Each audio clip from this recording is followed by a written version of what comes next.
Hello friends, বলেছিলাম তোমাদের সাথে পার্ট 2 ব্লগ শেয়ার করব রান্না পুজোর। তো এই দেখো, আমি তো রেডি হয়ে গেছি। এটা পরের দিন, মানে বিশ্বকর্মা পুজোর দিন। ওই দিনই আমাদের পান্না। যাদের রান্না পুজো আছে তারা তো জানোই। আর এই দেখো, আমি রেডি হয়ে গেছি লাল পাড় একটা সাদা শাড়ি পরে। এই দেখো, মায়ের মন্দিরে চলে এসেছি, মা মনসা মায়ের মন্দির। আর এই যে ওনাকে আমি পুজোটা দিচ্ছি। মাটির সরা, দুধের প্যাকেট, কাঁঠালি কলা, মায়ের একটা শাড়ি, আলতা সিঁদুর, মিষ্টি, জবা ফুলের মালা সব দিয়ে মায়ের কাছে দেখো পুজো দিচ্ছি। তো ব্রাহ্মণ মশাই এখনও আসেনি, তো আমি ওয়েট করব, কারণ অঞ্জলি দেবো, মাকে পুজো দেবো, নামগোত্র ধরে পুজো দেবো। তো চলো তোমাদেরকেও মাকে দর্শন করিয়ে দিই। আর সত্যি কথা বলতে, এই মায়ের মন্দিরে আসলে যেন কাটা দিয়ে ওঠে। তোমরাই দেখো, দাঁড়াও তোমাদের সাথে ভালো করে শেয়ার করব। ওনাকে পুজোটা দিয়ে নিই, তোমরা একটু ওয়েট করো। দেখো মায়ের মুখটা আর গাটা, সত্যিই কি বলবো, মানে মাকে দর্শন করলে যেন গাটা শিউরে ওঠে। মনে হয় যেন একদম, মানে চোখের সামনে, কি বলবো, এমনি কাঁচা দেবতা, সবাই জানো আমরা মা মনসাকেই একমাত্র চোখে দেখতে পাই।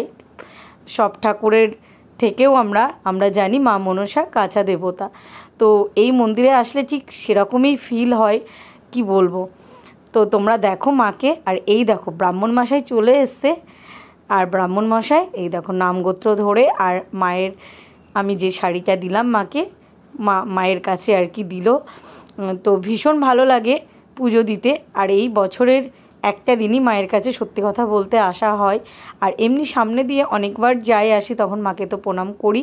তো চলো, তোমরা স্কিপ করো না ভিডিওটা, তোমরা দেখতে থাকো লাস্ট পর্যন্ত, তোমাদের সাথে শেয়ার করব।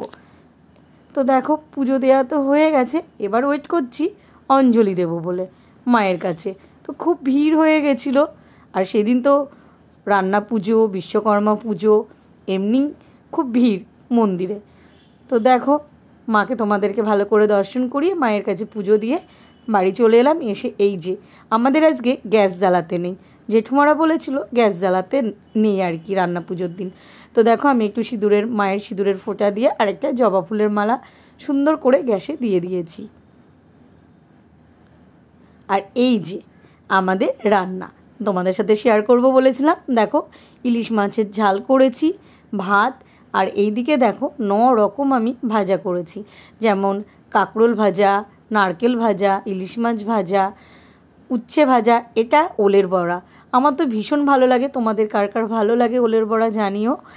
আর দেখো কাঁচকলা ভাজা, কাঁকরোল ভাজা, পটল ভাজা, সমস্ত রকম ভাজা আছে, মানে 9 রকম ভাজা। আর এটা আমাদের করে সজনে শাক নারকেল কোড়া দিয়ে। তো দেখো, প্রতি বছরের মতন এবারও সবার আগে আমি আমার কর্তা মশাইকে গুছিয়ে খেতে দিই, কারণ পরে তারপরে সবাই চলে আসে, ঠিক সেইভাবে গুছিয়ে দিতে পারবো কি না, ওই জন্য সবার আগে বড় মশাইয়ের থালিটা আমি সুন্দর করে গুছিয়ে দিই। আর দেখো, কলা পাতায় খাওয়ার মজাটাই আলাদা। তো তোমাদের এই পার্ট 2 ব্লগটা কেমন লাগলো জানিও। টাটা।